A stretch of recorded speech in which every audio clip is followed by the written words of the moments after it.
ഒരു important official voice ആണ്. ഇത് കേട്ടിട്ട് ഏതെങ്കിലും വ്യക്തികൾക്ക് ഫീലിങ്സ് ഉണ്ടായാൽ എനിക്കൊരു കോപ്പുമില്ല. കാരണമെന്ന് പറഞ്ഞു കഴിഞ്ഞാൽ ഇവിടെ ഓണം കഴിഞ്ഞിട്ട് സാറ് പറഞ്ഞത് 24 hours വർക്ക് ചെയ്യുന്നവർ മാത്രം ഒലീവിയയിലേക്ക് വന്നാൽ മതി എന്ന് വളരെ ക്ലിയർ ആയിട്ട് പറയുകയും ആ പ്രകാരം നിങ്ങളത് അനുസരിച്ചിട്ടുമാണ് ഇവിടോട്ട് വന്നത്. കഴിഞ്ഞ 2-3 ദിവസങ്ങൾ ഒലീവയുടെ ഒരു പ്രതിസന്ധി ഘട്ടങ്ങളായിരുന്നു. ഇപ്പം നമ്മുടെ ജീവിതത്തിലാണെങ്കിലും എവിടെയാണെങ്കിലും നമുക്ക് എപ്പോഴും സന്തോഷം മാത്രമല്ലല്ലോ. അപ്പൊ നമുക്ക് ദുഃഖങ്ങളും കാര്യങ്ങളും ഒക്കെ ഉണ്ടാകാം. ഇന്നലെ രാത്രി 1:30 വരെ എനിക്ക് ഒച്ച എടുക്കാൻ പറ്റുന്നില്ല. രാവിലെ തക്കുടൂനെ സ്കൂളിൽ വിടാൻ നേരെ നിൽക്കാൻ വയ്യായിരുന്നു. പിന്നെ എങ്ങനെയൊക്കെയോ വിട്ടു. ഒരു 3-4 ദിവസം കൊണ്ട് ഒരു മരണവീടിന് തുല്യമായിട്ട് ഓരോ സ്റ്റാഫുകളുടെ മെസ്സേജുകൾ, കരച്ചിലുകൾ, ബഹളങ്ങൾ ഇതെല്ലാം കേൾക്കുകയും ഇതെല്ലാം ഞാൻ ഒറ്റയ്ക്ക് ഹാൻഡിൽ ചെയ്യേണ്ട ഒരവസ്ഥയായിരുന്നു. കാരണം എൻ്റെ കൂടെയുള്ള ഒരു 20 പേരെനിക്ക് മെസ്സേജ് അയച്ചാൽ അത് 20 പേർക്ക് ഞാൻ തിരിച്ച് റിപ്ലൈ കൊടുക്കണ്ടേ. ഇവിടെ ഓരോ രീതിയിലും ത്യാഗം സഹിക്കാതെ വെറും രീതിയിൽ വാക്കുകൊണ്ട് ഞാനുണ്ട്, എനിക്ക് പ്രശ്നങ്ങളുണ്ട്, എനിക്ക് ദുഃഖങ്ങളുണ്ട്, എനിക്ക് മാങ്ങാത്തൊലി ഉണ്ടെന്നും പറഞ്ഞ് വരുന്ന കുറച്ച് ടീമുകളുണ്ട്. ഇപ്പൊ സപ്പോസ് ഇന്നലെ തന്നെ ഒരു വലിയ ഇതായിരുന്നു. ആകെ ഇവിടുത്തെ പിള്ളേരെല്ലാം കരയുന്ന മെസ്സേജുകൾ ഇട്ടു, ഓരോ കാര്യങ്ങൾ ഇട്ടു. ഇവിടെ ഒരു ഗ്രൂപ്പിൽ പോലും കയറാൻ പറ്റില്ല. ഇതാണോ 24 hours? ഇതാണോ 24 hours? നിങ്ങൾക്ക് ഉറങ്ങണം, നിങ്ങൾക്ക് കഴിക്കണം, നിങ്ങളുടെ മക്കളുടെ കാര്യങ്ങൾ നോക്കണം, നിങ്ങളുടെ കുടുംബകാര്യങ്ങൾ നോക്കണം. ബാക്കിയുള്ളവരെന്താ ഇതൊന്നും ഇല്ലാത്തവരാണോ? ബാക്കിയുള്ളവർ 24 hours ഇതിനു വേണ്ടിയിട്ടിരിക്കണമെന്ന് പല രീതിയിലുള്ള പരിശ്രമങ്ങൾ കഴിഞ്ഞ 3-4 ദിവസങ്ങൾ കൊണ്ട് നടത്തി. ഈ 3-4 ദിവസങ്ങൾ കൊണ്ട് ഇവിടെ എത്ര പേരുണ്ടായിരുന്നു എന്നോടൊപ്പം ആക്റ്റീവായിട്ട്? എന്നോടൊപ്പം എത്ര പേരുണ്ടായിരുന്നു? കഴിഞ്ഞ 3-4 ദിവസങ്ങളായിട്ട് സാറിനോട് സംസാരിക്കാമെന്ന് പറഞ്ഞു. കഴിഞ്ഞ ദിവസങ്ങളിൽ ഇവിടെ എത്താൻ പറഞ്ഞു. പിന്നെ ആ സമയങ്ങളിൽ ഞാൻ പറഞ്ഞു നിങ്ങൾ കുറച്ച് ദിവസത്തേക്ക് ലീവ് എടുക്കുക, കാരണം എന്നെ കൊണ്ട് ചെയ്യാൻ പറ്റുന്നതിനപ്പുറമാണ്. ലീവ് എടുത്ത് വീട്ടിലിരുന്നിട്ട് പോലും എൻ്റെ ജോലിയിൽ എന്ത് സംഭവിക്കും, എൻ്റെ ജോലിയും എന്തായിരിക്കും എന്ന് പോലും ഒരു ടെൻഷൻ ഇല്ലാതെ ഞാൻ പറഞ്ഞല്ലോ, ഇവിടെ ഇത്രയ്ക്ക് പേര് ആള് വേണമെന്നൊന്നും ഞങ്ങൾക്ക് നിർബന്ധമില്ല. ഇവിടെ ഇത്രയ്ക്ക് പേര് ആള് വേണമെന്ന് യാതൊരു നിർബന്ധവുമില്ല. നിങ്ങൾക്ക് മറ്റൊരിടത്തും കിട്ടാത്തൊരു ജോലി ഇവിടെ എത്തിയപ്പോൾ ചിലർക്ക് നിർത്തിയാൽ പെട്ടെന്ന് എൻ്റെ സാലറി എങ്ങനെ കിട്ടും എന്നാലോചിച്ച് ടെൻഷൻ. ഞാൻ പറഞ്ഞല്ലോ ഇവിടെ കുറച്ച് മാറ്റങ്ങളുണ്ട്. ആ മാറ്റങ്ങൾ എന്തൊക്കെയാണെന്ന് ഞാൻ പറയാം. ഇവിടെ ചിലപ്പം 10-ാം തീയതി എന്നുള്ളത് ചിലപ്പോൾ 12-ാം തീയതി ആയിരിക്കും. ഇവിടെ 10,000-ഉം 8,000-ഉം ഒന്നും അല്ല സാലറി കൊടുക്കുന്നത്. ഇവിടെ ഇത്രയും പിള്ളേർക്ക് സാലറി കൊടുക്കേണ്ട ഒരു പ്രൈവറ്റ് ഫെയിമാണ്. ചിലപ്പോൾ ഒരു ദിവസം അങ്ങോട്ടോ ഇങ്ങോട്ടോ ഒന്ന് നീങ്ങിയെന്നിരിക്കും. അത്രയ്ക്ക് വലിയ ഉരുക്കമുള്ള ആൾക്കാരൊക്കെ ആണെങ്കിൽ ഇതുപോലെ 50,000-ഉം 60,000-ഉം കിട്ടുന്ന മറ്റു ജോലികൾ നോക്കുക. കാരണം എന്ന് വെച്ചാൽ പിന്നെ ഒരു ദിവസം അങ്ങോട്ടൊന്ന് മാറിക്കഴിഞ്ഞാൽ മുഖഭാവം മാറുന്നവർ ഇത്രയും ത്യാഗമൊന്നും അവർക്ക് വേണ്ടി സഹിക്കണമെന്ന് എനിക്ക് യാതൊരു നിർബന്ധവുമില്ല. ഇവിടെ ഇനി ആരുടെ മുഖം മാറിയാലും എനിക്കൊരു കുഴപ്പമില്ല. കാരണം എന്ന് വെച്ചാൽ കഴിഞ്ഞ 3-4 ദിവസങ്ങളായിട്ട് രാപകൽ ഉറക്കമില്ലാതെ അവസാനം ഊണും ഉറക്കവും കളഞ്ഞ് ഇന്നലെ 5 മണി തൊട്ട് ഈ ഇരുട്ടത്തപ്പുറത്ത് വന്ന് ചൂടും അനുഭവിച്ച് ആ പിള്ളേർ അവിടെ ഇരുന്നിട്ട് രാത്രി ഡോറ് അടച്ച് സാർ അകത്ത് കയറിയിട്ടും ആ വാതുക്ക വന്ന് വീണ്ടും നിന്നിട്ട് കാറിന്റെ പുറകിൽ ഓടിപ്പോയി സാറിന്റെ കാലെ പിടിച്ചു. സൗപർണികയാണ് എന്നോട് പറഞ്ഞ് ഞാൻ സാറിന്റെ കാലെ പിടിച്ചങ്ങ് കിടക്കും, സാറ് കാല് വലിച്ചാൽ പോലും ഞാൻ മാറത്തില്ല എന്ന് പറഞ്ഞ് അതിന്റെ ഫ്രണ്ടിൽ പോയി ആ പിള്ളേര് സംസാരിച്ചു. എന്നിട്ടും സാറ് ഒരു രീതിയിലും ഓക്കെ ആയില്ല. അവസാനം സ്നേഹയുടെ അമ്മ വന്ന് രാത്രി 1 മണി വരെ ഇവിടെ ഇരുന്ന് രാത്രി 12:58 ആ സ്ത്രീ ഈ വീടിന് വെളിയിൽ പോകുന്നത്. അവര് ഇവിടെ വന്നിരുന്ന് സകല രീതിയിലും സംസാരിച്ച് 10 മണിക്ക് അവർ ഇവിടെ എത്തിയതാണ്. അവരുടെ തലയിൽ കൂടെ എന്തോ വണ്ടി ഓടുന്നോ? അവരുടെ തലയിൽ കൂടെ എന്തോ ഓളമുണ്ട്. അവര് 1 മാസം പോലും ആയില്ലല്ലോ സ്നേഹ ഇവിടെ വിട്ടിട്ട്. അതിനു മുമ്പ് അവര് ജീവിച്ചതല്ലേ. പക്ഷെ അവരുടെ ഒരു മനുഷ്യത്വം, കാരണം അവരിവിടെ വന്നപ്പോൾ ഇങ്ങനെ ചിരിച്ചു നിൽക്കുന്ന എല്ലാവരെയും കണ്ടപ്പോൾ അവർക്ക് നാളെ ഒരു ആവശ്യം ഉണ്ടെങ്കിൽ ഇതിനകത്തോട്ട് കയറി വന്ന് 5 മിനിറ്റ് ഇരിക്കാമല്ലോ, തൻ്റെ അയൽവക്കത്തെ ഒരു വീട് നന്നായി കിടക്കാമല്ലോ എന്നവർ ചിന്തിച്ച് അവരിന്നലെ 1 മണി വരെ ഇവിടെ വന്നിരുന്ന് ഇടഞ്ഞു നിന്ന സാറിനെ കാല് പിടിച്ച് അവർ സംസാരിക്കുകയും എൻ്റെ തെറ്റുകളുണ്ടെങ്കിൽ അവരെനിക്ക് പറഞ്ഞ് മനസ്സിലാക്കി തരികയും ഒരു തീരുമാനത്തിലെത്തി എത്തിച്ചപ്പോൾ ഇന്നലെ 10 മണിയായപ്പോ പല മഹതികളും നെറ്റ് ഓഫാക്കിയിട്ട് പോയി. ഓഫാക്കിക്കോ, എനിക്ക് പരാതിയൊന്നുമില്ല, ഓഫാക്കിക്കോ. ത്യാഗം സഹിക്കാൻ പറ്റാത്ത ഒരു വ്യക്തികളും ഒലീവിയോടൊപ്പം വേണ്ട. ഇവിടെ സാറ് പറഞ്ഞു കുറച്ചു പേരെ എടുക്കാൻ പറഞ്ഞു. പക്ഷെ ഇവിടെ കുറച്ചു പേരെ എടുക്കണോ വേണ്ടെന്ന് ഞാനാ തീരുമാനിക്കുന്നത്. കാരണം എന്ന് പറഞ്ഞു കഴിഞ്ഞാൽ ഇവിടുത്തെ സീനിയേഴ്സ് ഒക്കെ എത്ര പേര് ത്യാഗം സഹിച്ചു, എത്ര പേര് ത്യാഗം സഹിച്ചു. ഇന്നിപ്പോൾ ഞാൻ പറയാണ്, നാളെ ഈ ജൂനിയേഴ്സിനെ വളരെ കുറച്ച്, നിങ്ങൾ പറഞ്ഞ ജൂനിയേഴ്സ് അവരിങ്ങോട്ട് വന്നതേ ഉള്ളൂ, അവർക്ക് 1 മാസം ആയതേ ഉള്ളൂ. അവര് നാളെ തെറ്റ് കാണിക്കത്തില്ലെന്ന് ഞാൻ പറയുന്നില്ല, അവര് നാളെ നിങ്ങളെപ്പോലെ ആകും. പക്ഷെ ഇന്ന് അവർക്കൊരു സമയമാണ്, കാരണം അവർക്ക് 1 മാസം കഷ്ടിച്ചാവുന്നതേ ഉള്ളൂ.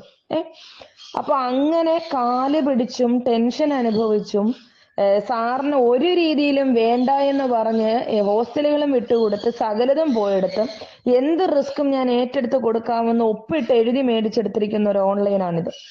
ആ ഓൺലൈനിൽ പഴയ വ്യാമോഹത്തോടെ വരാമെന്ന് പറഞ്ഞ ഏതെങ്കിലും ഇപ്പൊ പ്രിയങ്കയും കൃഷ്ണ എന്താ പ്രിയങ്കയുടെ പുറകെ നടക്കുന്നത്? പ്രിയങ്കയ്ക്ക് ഇപ്പൊ ഒരു ജോലി മേടിച്ചു തരാൻ കൃഷ്ണയ്ക്ക് പറ്റത്തില്ലേ? ഇവിടെ രാവിലെ വന്നു കഴിഞ്ഞാൽ പ്രിയങ്ക ചേച്ചി എന്നും പറഞ്ഞാണല്ലോ പുറകെ നടക്കുന്നത്. ആണോ? അങ്ങനെയാണോ ഇവിടെ വേണ്ടത്? അങ്ങനെയാണോ ഇവിടെ വേണ്ടത്? ഇനി ഏതെങ്കിലും വ്യക്തികളുടെ ഞങ്ങളുടെ കണ്ണിന് മുൻപിൽ കണ്ടാൽ ഇവിടെ സ്വതന്ത്രമായി നിൽക്കുക, ഇവിടെ ഒറ്റയ്ക്ക് നിൽക്കുക. ഇവിടെ ഒരു കൂട്ടുമില്ല. ഇത് ഞങ്ങള് കാല് പിടിച്ചു കൊണ്ടുവന്ന ഓൺലൈനാണ്. ഇത് 3 വർഷത്തെ ഓൺലൈൻ അല്ല. ഇത് വീണ്ടും ഇന്ന് മുതൽ സ്റ്റാർട്ട് ചെയ്യുന്ന ഓൺലൈനാണ്. 3 വർഷത്തെ ഒരു കണക്കുമില്ല. ഇവിടെ സൂപ്പർ സീനിയേഴ്സും ഇല്ല. ഇന്ന് തുടങ്ങുന്ന തുടക്കക്കാർ. ഞാനൊരു 7-8 അംഗങ്ങളെ അടങ്ങിയ സൂപ്പർവൈസർമാരെ എടുത്തായിരുന്നു. അവരെ പകുതി പേരെ ഞാൻ മാറ്റുകയാണ്. ഇനി 3 പേരേ ഉള്ളൂ ഒലീവിയയുടെ സൂപ്പർവൈസർമാരെന്ന് പറഞ്ഞാൽ. കാരണം സാറ് പറഞ്ഞിരിക്കുന്ന 24 hours ഒലീവിയയുടെ കൂടെ നിൽക്കുന്ന 3 കുട്ടികളെ സൂപ്പർവൈസർ പൊസിഷനിൽ എനിക്ക് പറ്റുള്ളൂ. ഒന്ന് ഗ്ലാഡിസ്, ഒന്ന് ആദി, ഒന്ന് ആരതി. ഇവര് 3 പേരേ ഉള്ളൂ 24 മണിക്കൂറും ഈ സൂപ്പർവൈസിങ് ഗ്രൂപ്പിൽ ഒലീവിയയുടെ ഒപ്പം ഉണ്ടായിരുന്നവർ. ബാക്കിയുള്ളവരൊക്കെ രേഷ്മയാണെങ്കിലും 10:30 ആയപ്പോ 11 മണിയായപ്പോ പോയി, എല്ലാരും പോയി. ജസ്റ്റ് ഒന്ന് ഈ ഗ്രൂപ്പിൽ എന്താ നടക്കുന്നത് എന്ന് പോലും ചിന്തിക്കാൻ നോക്കാൻ പറ്റാത്തവരായിരുന്നു. അതുകൊണ്ട് മുഖം വീർക്കുന്നവരും ഇവിടെ പ്രശ്നങ്ങൾ പറയുമ്പോൾ ഇത് കയറി വരുന്നവരും ഒന്നും ഇവിടെ ഒലീവിയയ്ക്ക് ആവശ്യമില്ല. ഇവിടെ ഒരു സിമ്പതിയില്ല. നിങ്ങളുടെ വീട് പട്ടിണിയാണെങ്കിൽ എനിക്കറിയേണ്ട കാര്യമില്ല, മനസ്സിലായോ? എനിക്കറിയേണ്ട കാര്യമില്ല. എനിക്ക് എന്റെ വീട്ടില് പട്ടിണിയുണ്ടോ ദുഃഖമുണ്ടോ എന്ന് നോക്കിയാൽ മതി. ഇനി ഇവിടെ ഇന്നലെ വരെ പ്രവർത്തിച്ചതുപോലെ ഒരു ഓൺലൈൻ അല്ല ഇനി മുന്നോട്ട് പോകുന്നത്. കാരണം കണ്ണിപ്പോഴും നേരെ നിൽക്കുന്നില്ല. ഇന്നലെ 1 മണി കഴിഞ്ഞിട്ട് ഒരു 1:45 അങ്ങണ്ടായി ചെന്ന് കിടന്നപ്പോ പിന്നെ തിരിഞ്ഞും മറിഞ്ഞും കിടന്നൊരു 3:30-4 മണിയായി ഉറക്കം വന്നപ്പോ പിന്നെ രാവിലെ എഴുന്നേറ്റ് വിട്ടു. എനിക്ക് കണ്ണ് നേരെ നിൽക്കുന്നില്ല. കാരണം എന്ന് വെച്ചാൽ നമ്മളെ നാട്ടുകാരുടെയും ആൾക്കാരുടെയും മുന്നിൽ ഇതൊരു എഫേർട്ട് എന്ന് പറഞ്ഞ് എടുത്തുപോയി. 10 പിള്ളേർ രാപകലില്ലാതെ എന്റെ പുറകിന് നടക്കുക. മാം ഞങ്ങൾ എന്ത് ചെയ്യണം എന്ന് ചോദിച്ചിട്ട് പുറകിന് നടക്കുകയാണ്, മനസ്സിലായോ? അതിനിടയ്ക്ക് ഒരുപറ്റം ആൾക്കാർ വേറൊരു ഗ്രൂപ്പിൽ പോയി തമ്മിത്തല്ലുണ്ടാക്കുന്നു. അപ്പൊ നിങ്ങൾ സൂചിച്ചോ, ഞാൻ പറഞ്ഞല്ലോ ഇത് എഫേർട്ടിന്റെ ഒരു ഗ്രൂപ്പാണ്, അല്ലാതെ വേറൊന്നുമല്ല. ഇന്നലെ രാപകലില്ലാതെ എന്നോടൊപ്പം കുറെ അധികം പിള്ളേര് വന്നിട്ട് കഷ്ടപ്പെട്ട് അവരേത് രീതിയിൽ, ഞാൻ ചോദിക്കട്ടെ, ഒരു ഓണം വന്നല്ലോ, എന്താ പ്രിയങ്കയ്ക്ക് ഒരു പാക്കറ്റ് ഉപ്പേരി മേടിച്ച് സാറിന്റെ കൈ കൊണ്ട് കൊടുത്താൽ പ്രിയങ്ക മുടിഞ്ഞു പോകുമായിരുന്നോ? ഒരു 50 രൂപയല്ലേ ആവത്തുള്ളൂ. പ്രിയക്ക് ഈ ജോലി അത്രയ്ക്ക് അങ്ങ് ഇതിലിരിക്കുമായിരുന്നെങ്കിൽ കൃഷ്ണയ്ക്ക് എന്താ 50 രൂപയുടെ ഒരു ഉപ്പേരി മേടിച്ച് സാറിന് കൊണ്ട് കൊടുത്തായിരുന്നു, കൃഷ്ണ മുടിഞ്ഞു പോകുമായിരുന്നോ? ഇല്ലല്ലോ. 10 8 ഒന്നും അല്ലല്ലോ കിട്ടുന്നത്. എന്റെ ഒരു കൂട്ടുകാരനുണ്ട് അമല്, അവൻ എന്നോട് ചോദിച്ചു, അച്ചുമാം ഇപ്രാവശ്യം ഓണത്തിന് സ്റ്റാഫുകളുടെ കയ്യിൽ നിന്ന് എല്ലാം കൂടെ മേടിച്ച് അച്ചുമാമിനെ പോലെ ഭാഗ്യമുണ്ടോന്ന്. അക്ഷയല്ലേ എനിക്കൊരു ഓണക്കോടി എടുത്തു തന്നത്, അല്ലേ? അക്ഷയോട് പറഞ്ഞിട്ടാണ് എടുത്തത്. അക്ഷയ് അങ്ങ് മുടിഞ്ഞു പോയോ? എന്തായാലും ഞാനും സാറും കൂടെ ഒരുമിച്ച് നിന്നത് കൊണ്ടല്ലേ നിങ്ങൾക്ക് ഈ ശമ്പളം കിട്ടുന്നത്, അല്ലേ? ഞാനും സാറും കൂടി സാറ് വില കുറച്ച് പ്രോഡക്റ്റ് തന്നിട്ടും എന്നിട്ട് എന്താ ഈ 3-4 ദിവസം ആരും ഒന്നും മേടിക്കാന്? ഈ 3-4 ദിവസം നിങ്ങൾ എന്താ 1000 1500 മേടിക്കാന്? എന്താ മേടിക്കാഞ്ഞത്? അപ്പോഴ് ആ ഒരു വ്യക്തികൾ ത്യജിച്ചിട്ടാണ്, അല്ലെങ്കിൽ മാം ഈ 1-ാം തീയതി തൊട്ട് 28-ാം തീയതി വരെ മാം അവിടെ നിന്ന് വീഡിയോ ചെയ്തു, ഒരു ഓണ സമ്മാനം ഞങ്ങളുടേത്. മുടിഞ്ഞൊന്നും പോകത്തില്ല നിങ്ങൾ ആരും, കേട്ടോ. ഒരു 50 രൂപ ചെലവാക്കിയെന്ന് പറഞ്ഞ് നിങ്ങൾ ഒരിക്കലും മുടിഞ്ഞൊന്നും പോകത്തില്ല. പല തവണ പറഞ്ഞിട്ട് പോലും സോറി എന്നൊരു വാക്ക് പറയാൻ നിങ്ങളൊക്കെ ശ്രമിച്ചു, അല്ലെങ്കിൽ മാം തെറ്റുപറ്റിപ്പോയി ഞങ്ങൾക്ക് അറിയത്തില്ല എന്നൊരു വാക്ക് പറയാൻ നിങ്ങൾ വന്നോ? ഇല്ലല്ലോ. വന്നോ? ഇവിടെ പലരുടെയും ഓരോരുത്തരുടെയും മുഖഭാവങ്ങൾ എനിക്ക് അറിയാമായിരുന്നു. ഓരോരുത്തരുടെയും ആരും കൂടുതൽ ന്യായങ്ങളൊന്നും പറഞ്ഞുകൊണ്ട് ഇങ്ങോട്ട് വരരുത്. പിന്നെ എല്ലാം ക്ഷമിച്ച് ഞാൻ അങ്ങ് തുടങ്ങും. പക്ഷെ ഇനി എനിക്ക് അങ്ങനെ ക്ഷമിക്കേണ്ട കാര്യമില്ല. ഇത് 3 ദിവസമായിട്ട് ഒച്ചയും സ്നേഹയുടെ അമ്മ എന്ന് പറഞ്ഞു, അച്ചു ഇങ്ങനെ ശബ്ദമെടുത്ത് സംസാരിക്കരുത്. കാരണം എന്ന് പറഞ്ഞു കഴിഞ്ഞാൽ അച്ചുവിനെ സ്ട്രെയിൻ ചെയ്യും, ഇത് ആരോഗ്യത്തെ ബാധിക്കും. എന്നിട്ട് പോലും ഇവിടെ കിടന്ന് പറഞ്ഞല്ലോ, ഇത് ഉൾക്കൊണ്ട് മുന്നോട്ട് പോകാൻ പറ്റുന്നവർ ഇവിടെ ഒലീവിയയിൽ കറക്റ്റ് ടൈമിങ്ങിൽ എത്തിയിരിക്കണം. അസുഖബാധിതരാണെങ്കിൽ ഞങ്ങളെ മെഡിക്കൽ സർട്ടിഫിക്കറ്റ് കാണിച്ചിരിക്കണം. ഓരോ കാര്യങ്ങൾക്കും സ്ട്രിക്റ്റ് ആയിട്ട് ഈ വീടിന്റെ പരിസരത്ത് ഒരു വ്യക്തികളും ഒരു പുരുഷന്മാരും ഇവിടെ കൊണ്ടുവന്ന് വിടാനോ ഇവിടുന്ന് വിളിച്ചുകൊണ്ട് പോകാനോ പറ്റില്ല. ഇവിടെ പിന്നെ അതേപോലെ തന്നെ ഹോസ്റ്റലിലും അതിൻ്റെതായിട്ടുള്ള കാര്യങ്ങളുണ്ട്. ഈ അടൂർ ലൊക്കേഷനുള്ള ഒരു വ്യക്തികളുമായി, ആണായിക്കോട്ടെ പെണ്ണായിക്കോട്ടെ, സമ്പർക്കം പുലർത്താൻ ഇവിടുത്തെ സ്റ്റാഫുകൾക്ക് അനുവാദമില്ല. മനസ്സിലായോ? അപ്പൊ അതുകൊണ്ട് ഇത് റീഓപ്പൺ ചെയ്തിരിക്കുകയാണ്. ഇന്ന് മുതലാണ് ഒലീവിയയുടെ ഓൺലൈൻ പുതിയ രീതിയിൽ പ്രവർത്തനം ആരംഭിക്കുന്നത്. ഗ്ലാഡിസിന്റെയും ആദിയുടെയും ആരതിയുടെയും മേൽനോട്ടത്തിൽ. അവര് 3 പേരും ആരോടും ഷൗട്ട് ചെയ്യത്തില്ല. പിന്നെ ഇതിപ്പോ രേഷ്മയ്ക്ക് രേഷ്മയുടെ ഷൗട്ടിങ്, ഷീബയ്ക്ക് ഷീബയുടെ ഷൗട്ടിങ്, പ്രിയങ്കയ്ക്ക് പ്രിയങ്കയുടെ അതൊന്നും ഇവിടെ വേണ്ട. കാരണം പ്രിയങ്ക 24 മണിക്കൂർ എവിടെ വർക്ക് ചെയ്തു? 10 മണിയായപ്പോ നെറ്റ് ഓഫ് ആക്കി പ്രിയങ്ക എവിടെ വർക്ക് ചെയ്തു? പ്രിയങ്ക 5 മിനിറ്റ് ഇരുന്നാൽ എന്താ ഇത് വരും. അപ്പൊ ആ ജോലിയോട് അത്രേ ഉള്ളൂ. മനസ്സിലായോ? ജോലിയോട് അത്ര, അത് പഠിച്ചോളും. ഞാൻ പറഞ്ഞല്ലോ, പഴയ രീതിയിലേക്ക് പോകുമ്പോൾ കുഴപ്പമില്ല. എനിക്കതിലൊന്നും ഒരു പ്രശ്നമില്ല. എനിക്കിപ്പോ ഇവിടെ ആരുമില്ല, ഒരു മനുഷ്യല്ല. ഞാൻ സ്വതന്ത്രമായിട്ടാണ് ഇന്ന് മുതൽ ഓൺലൈനിന്റെ ഇൻചാർജ് ഏൽക്കുന്നത്. ഒരു വ്യക്തിയുമില്ല, എനിക്ക് കിളിയുമില്ല, കാക്കയുമില്ല, കൊക്കുമില്ല, ഒരാളുമില്ല. ഞാൻ ഒറ്റയ്ക്കാണ്. 5 പേരിൽ നിന്ന് ഷോപ്പിൽ നിന്ന് തുടങ്ങിയതുപോലെ ഇന്ന് 10 പേരിൽ നിന്ന് ഇവിടെ ഓൺലൈൻ റീസ്റ്റാർട്ട് ചെയ്യുന്നു. അതിനുശേഷം ഞങ്ങളുടെ കഴിവ് കൊണ്ട് സ്റ്റാഫുകളെ എടുക്കും. കാരണം സാറ് പൂർണ്ണമായും പല കാര്യങ്ങളും ഞങ്ങൾക്ക് സ്ട്രിക്റ്റ് ആയിട്ടാണ് നിൽക്കുന്നത്. ആ സ്ട്രിക്റ്റ് ആയിട്ട് നിൽക്കുന്നതിനിടയിൽ എനിക്ക് നിങ്ങളുടെ ഓരോ വ്യക്തികൾക്ക് എങ്ങനെയുണ്ട്, അത് ഒരു ജോലി തന്നു, അതേ എനിക്ക് തരാൻ പറ്റൂ. ആ ജോലിയിൽ കറക്റ്റ് പങ്ക്ച്വാലിറ്റിയിൽ മുന്നോട്ട് പോകും, അതേ ഉള്ളൂ. അതല്ലാതെ പിന്നെ വാരി വലിച്ചു വരിക, ചാടി ഓടി വരിക, മുഖത്ത് ഒരുങ്ങാതെ വരിക, പൗഡർ ഇടാതെ വരിക, ഈ സ്ഥാപനത്തിന് വ്യക്തമായ റൂളുണ്ട്. അത് 3 പേര് നിയന്ത്രിച്ചിരിക്കും. അവര് 3 പേര് സഹനശക്തിയും ക്ഷമാശീലരും അതേപോലെ തന്നെ 24 മണിക്കൂറും ഒലീവിയോടൊപ്പം ആക്റ്റീവായിട്ട് നിന്ന് പ്രവർത്തിക്കുന്ന 3 പിള്ളേരാണ്. ഇപ്പൊ പാതിരാത്രി 12 മണിക്ക് വിളിച്ച് ഇന്നലെ ലാസ്റ്റ് ഇത് ഇത്രയും കഴിഞ്ഞിട്ട് എന്റെ സ്കൂട്ടറും കൊടുത്തിട്ടാണ് ഞാൻ ആരതിയെയും ശാലുവിനെയും സൗപർണികയും കൂടെ വിട്ടത്. മനസ്സിലായോ? എന്റെ നെഞ്ചു കിടന്ന് ടക് ടക് ഇടിക്കുമായിരുന്നു. 3 പേരാ ഒരു വണ്ടിക്കകത്ത് പോയത് രാത്രി 10 മണിക്ക്. അങ്ങനൊക്കെ ഒത്തിരി കഷ്ടപ്പെട്ടിട്ടാണ് ഇവിടെ വീണ്ടും റീഓപ്പൺ ചെയ്തെങ്കിൽ ഈ ദുഃഖം ഞങ്ങളുടെ മനസ്സിൽ നിന്ന് മാറുകയില്ല. കാരണം ഞാൻ കഷ്ടപ്പെട്ട് കൊണ്ടുവന്ന ഇത്രയും റീച്ചാക്കി കൊണ്ടുവരാൻ ഒരൊറ്റ മനുഷ്യരുടെ കഷ്ടപ്പാടോ വിയർപ്പോ എനിക്ക് ഇവിടെ ഇല്ലായിരുന്നു. ഞാൻ അത്രയ്ക്ക് കഷ്ടപ്പെട്ട് ഇവിടെ കൊണ്ടുവന്നപ്പോൾ ഒരു സുപ്രഭാതത്തിൽ സാർ അത് സ്റ്റോപ്പ് ചെയ്തപ്പോൾ നിങ്ങൾക്ക് ഈസിയാണ്. സാറ് ചെയ്യത്തില്ല, സാറ് ചെയ്യത്തില്ല, സാറ് നിങ്ങളുടെ അമ്മാവന്റെ മോനല്ലേ, സാറ് ചെയ്യത്തില്ല. അവസാനം ഇന്നലെ 1 മണി വരെ പോലും ഇരുന്നിട്ട് ലാസ്റ്റ് ഒരു കൺക്ലൂഷൻ കിട്ടിയില്ല. 1 മണി വരെ പോലും ഇരുന്നിട്ട് മനസ്സിലായി. പിള്ളേരോട് ഡോറ് വലിച്ചടച്ചിട്ടാണ് പോയത്. ഞങ്ങൾ ഈ ത്യാഗം അനുഭവിച്ചിട്ട് നിങ്ങൾ ഇങ്ങോട്ട് വന്ന് നാളെ അവരെ കെട്ടിപ്പിടിച്ച് ഇവരെ ഉമ്മ വെച്ച് കണ്ടാൽ ആ നിമിഷം ഇതിന് പുറത്താണ്. കാരണം അത്രയ്ക്ക് മനോവേദനയാണ് കഴിഞ്ഞ 3-4 ദിവസം കൊണ്ട് ഞങ്ങൾ അനുഭവിച്ചത്. അനുഭവിച്ച എന്റെ കൂടെ ഇരുന്ന് അനുഭവിച്ച പിള്ളേർക്കേ അറിയത്തുള്ളൂ. ആ ചൂടത്ത് ഡോർ അടച്ച് ഞങ്ങൾ അതിനകത്തിലിരുന്നു. ഞങ്ങളുടെ അനക്ക സാറ് കേൾക്കരുതെന്ന് പറഞ്ഞിട്ട് ആ ചൂടത്ത് ഞങ്ങൾ ഇരുന്നു 5 മണി തൊട്ട് 7:30 വരെ. അറിയാമോ? അങ്ങനെ ത്യാഗം സഹിച്ച് കാല് പിടിച്ചിട്ടാണ് തിരിച്ചിവിടോട്ട്. അവസാനം അയൽവക്കക്കാരെയും കൊണ്ട് വരെ കാല് പിടിപ്പിച്ചു. ഇതിന്റെയൊക്കെ കാരണം നിങ്ങൾ ഓരോരുത്തരാണ്. നിങ്ങൾ ഓരോരുത്തർ തന്ന പണിക്കാണ് ഞങ്ങൾ ഇങ്ങനെ നല്ല രീതിയിൽ സ്മൂത്തായിട്ട് പോയിക്കൊണ്ടിരുന്ന ഈ ഓൺലൈനിന്റെ പുറകിൽ ഇങ്ങനെ പോവേണ്ടി വന്നത്. അതുകൊണ്ട് പഴയ രീതിയിലുള്ള വ്യാമോഹത്തിൽ സാറ് ഗ്രൂപ്പിൽ വോയിസ് ഇട്ടിട്ടുണ്ട്, എല്ലാരും വന്നോ. പഴയ രീതിയിലുള്ള വ്യാമോഹത്തിൽ ഇതിനകത്തോട്ട് ആരും കയറാമെന്ന് വിചാരിക്കേണ്ട. ഇത് പുതിയ രീതിയിലാണ്, പുതിയ രീതിയിൽ തന്നെയാണ്.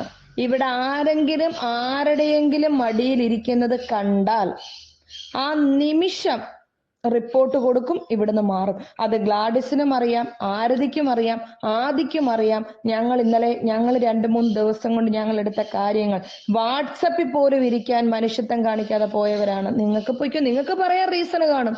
എനിക്കൊരു കുഞ്ഞില്ലേ, എനിക്ക് 11 വയസ്സുള്ളൊരു കുഞ്ഞുണ്ട്, സ്കൂൾ വിട്ട് വന്ന് എന്റെ കുഞ്ഞിന്റെ കാര്യങ്ങൾ എനിക്ക് നോക്കാമായിരുന്നല്ലോ. വെള്ളം കുടിക്കാൻ ഞാൻ പോയോ? ഇല്ലല്ലോ. 5 മണിക്ക് നിങ്ങളൊക്കെ കറക്റ്റ് സമയത്ത് ഫുഡ് കഴിച്ചില്ലേ? ഞങ്ങളൊക്കെ 5 മണിക്കത്തെ ഫുഡ് വന്നപ്പോഴാണ് 5 മണിക്കോ 6 മണിക്കോ ഞങ്ങൾ കഴിച്ചത്. കാരണം ഉള്ളിൽ ടെൻഷൻ ആയിരുന്നു ഞങ്ങൾക്ക്. നിങ്ങൾക്കൊക്കെ സുഖിച്ച് കഴിക്കാം, സുഖിച്ചുറങ്ങാം. കാരണം കഷ്ടപ്പാടില്ലല്ലോ. നിങ്ങൾ വരുന്നു, നിങ്ങൾക്ക് വാട്സപ്പ് കിട്ടുന്നു, നിങ്ങൾ ത്യാഗം സഹിച്ചിട്ടില്ലല്ലോ. ത്യാഗം സഹിച്ചെങ്കിൽ മാത്രമല്ലേ നിങ്ങൾക്കത് നഷ്ടപ്പെടുമ്പോ ഒരു വേദന ഉണ്ടാകത്തുള്ളൂ. നിങ്ങൾക്ക് എന്ത് വേദന? നാളെ അവൻ തുറക്കും. പിന്നെ അയാളാ നിർത്താൻ പോകുന്നത്. ഇവിടെ കേക്ക സാറെന്ന് വിളിച്ചിട്ട് മനസ്സിനകത്ത് പല ഇത് വിളിക്കുന്ന മെഹദികളാ ഉള്ളത്. പിന്നെ അവൻ തുറക്കും. അവൻ തുറക്കാതിരിക്കുന്ന എങ്ങനെ? ഇത്രയും സാധനം കൊണ്ടുവച്ചിട്ട്. പക്ഷെ ആ സിറ്റുവേഷൻ അല്ല 3-4 ദിവസം കൊണ്ട് ഞങ്ങൾ അനുഭവിച്ചുകൊണ്ടിരുന്നത്. മനസ്സിലായോ? അപ്പൊ അതുകൊണ്ട് ഇനി എനിക്ക് ഒരാളുടെയും ന്യായീകരണങ്ങൾ, എനിക്ക് ഒരാളും പേഴ്സണലായിട്ട് മെസ്സേജ് ഇടണ്ട. എനിക്ക് എന്തിനാ മെസ്സേജ് ഇടുന്നത്? നിങ്ങളുടെ കഷ്ടപ്പാടും കരച്ചിലും ഞാൻ എന്തിനാ കേൾക്കുന്നത്? ഞാൻ എന്തോ അഗതി മന്ദിരം നടത്തുവാന്നോ? അല്ലല്ലോ. ഇവിടെ ഇത്രയും ജോലി ചെയ്തിട്ട് 10 രൂപ ഒരു ഓണർക്കായിട്ട് മുടക്കാൻ കഴിവില്ലാത്ത മഹതികളുടെ കണ്ണുനീര് ഞാൻ എന്തിനാ കേൾക്കുന്നത്? അല്ലേ? 24 മണിക്കൂർ നിങ്ങളുടെ കൂടെ വന്നിരുന്നപ്പോൾ ഒരു പാക്കറ്റ് ഉപ്പേരി മേടിച്ചു തരാൻ മനസ്സ് തോന്നാത്ത നിങ്ങളുടെയൊക്കെ കണ്ണുനീര് ഞാൻ എന്തിനു കേൾക്കണം? പ്രിയങ്കയ്ക്ക് വീട് വെക്കാൻ പറ്റുമെങ്കിൽ പ്രിയങ്ക വെക്കുക. എന്നെ കണ്ടോണ്ടാണോ പ്രിയങ്ക ജീവിച്ചത്? എന്നെ കണ്ടോണ്ടാണോ പാറു ജീവിച്ചത്? എന്നെ കണ്ടോണ്ടാണോ വേറെ ആരെങ്കിലും ജീവിച്ചത്? നിങ്ങൾക്ക് വേണമെങ്കിൽ, നിങ്ങൾക്ക് കഴിവുണ്ടെങ്കിൽ ആ കഴിവിനെ അനുസരിച്ച് ജീവിക്കുക. എന്റെ കൂടെ നിന്നെങ്കിൽ സാറിനോട് പറഞ്ഞ് ഞാൻ ലോൺ എടുപ്പിച്ചു തന്നേനെ. എന്റെ കൂടെ നിന്നെങ്കിൽ സാറിനോട് പറഞ്ഞ് പല രീതിയിൽ സപ്പോർട്ട് ചെയ്തേനെ. കാരണം സാറിന് അത് ചെയ്യാനുള്ള കഴിവുണ്ട്. എന്റെ കൂടെ നിൽക്കാത്തവർക്ക് ഞാൻ എന്ത് സപ്പോർട്ട് ചെയ്യാൻ പോകണം? ഞാൻ എന്തോ മദർ തെരേസയാണോ? അല്ല. എനിക്ക് എന്നെ കാണുന്നവരിനി കണ്ടാൽ മതി. കാരണം 3 ദിവസം കൊണ്ട് കാല് പിടിച്ച് മേടിച്ച ഒരു റീ ഓപ്പണിംഗ് ആണ്. അപ്പൊ അതുകൊണ്ട് അത്ര വേദനയുണ്ട്. മനസ്സിലായോ? അതുകൊണ്ട് ഇനി എനിക്ക് ആരുടെയും സർട്ടിഫിക്കറ്റ് വേണ്ട, ഒരാളുടെയും സർട്ടിഫിക്കറ്റ് വേണ്ട. നിർത്തുമെന്ന് പ്രതീക്ഷിച്ചെടുത്തുനിന്ന് തുടങ്ങുവാണ്. അപ്പൊ പിന്നെ ആര് പോയാലും എനിക്കെന്താ? ഓൺലൈൻ സ്റ്റോപ്പ് ചെയ്തു എന്ന് വിചാരിച്ച മുഹൂർത്തത്തിൽ നിന്ന് ഒരുമിച്ചിരുന്ന് ഞങ്ങള് 11 പേര് ഒരുമിച്ചിരുന്ന് മേളിലിരുന്ന് കരഞ്ഞുകൊണ്ട് നൊവേന ചൊല്ലി. ഹിന്ദുക്കളുണ്ടായിരുന്നു, ക്രിസ്ത്യാനികളുണ്ടായിരുന്നു. ഞങ്ങൾ ഒരുമയോടെ അവിടെ ഇരുന്ന് മേളിലിരുന്ന് അന്തോണീസ് പുണ്യാളന്റെ നൊവേന ചൊല്ലി. അതിനുശേഷമാണ് ആരതിയും സൗവർണികയും പിന്നെ ആദ്യം കൂടെ സാറിനെ കാണാൻ പോയത്. പല രീതിയിൽ ഞങ്ങള് കഷ്ടപ്പെട്ടിട്ടാണ് ഞങ്ങൾക്കൊരു ഫലം കണ്ടെത്തിയത്. അപ്പോഴതുകൊണ്ട് എനിക്ക് നിർത്തി എന്ന് പറഞ്ഞ് എല്ലാരും പോയെടുത്തുനിന്ന് ഇപ്പൊ എന്റെ കൂടെ 10-15 പിള്ളേരുണ്ടല്ലോ. അപ്പൊ പിന്നെ എനിക്കിനി എന്താ? എനിക്ക് ആരെയാ ഞാൻ ഇനി നോക്കേണ്ടത്? എനിക്ക് എന്റെ സ്ഥാപനം, എന്റെ സ്ഥാപനത്തിന്റെ ഉയർച്ച, എനിക്ക് നാട്ടുകാരുടെ മുമ്പിലുള്ള അഭിമാനം. അല്ലാതെ ഒരാൾ ചോദിക്കത്തില്ല ഇപ്പൊ പ്രിയങ്ക പോയോ, പ്രിയങ്ക പോയോണ്ടാണോ ഒലിയ എന്ന് ചോദിക്കത്തില്ല. ഒലീവിയ നമ്പർ 1 ആയി പോയാൽ, ഒലീവിയയിൽ ഏറ്റവും വില കുറച്ച് പ്രോഡക്റ്റ് കൊടുത്താൽ ഒലീവിയയിലെ സ്റ്റാഫുകളെ ഒരു കസ്റ്റമറും നോക്കത്തില്ല. അവർക്ക് വില കുറച്ച് പ്രോഡക്റ്റ് കിട്ടിയ ആ മനുഷ്യരെ എവിടുന്നും എടുക്കുക. അത്ര ഇതാണ് കസ്റ്റമേഴ്സ്. അവർക്ക് 10 രൂപ എവിടുന്ന് കിട്ടിയോ നാളെ വേറൊരാൾ 10 രൂപ കുറച്ച് കൊടുത്ത് അവർ അങ്ങോട്ട് പോകും. ആ രീതിയിൽ നിൽക്കുന്ന കസ്റ്റമേഴ്സ് ആണ്.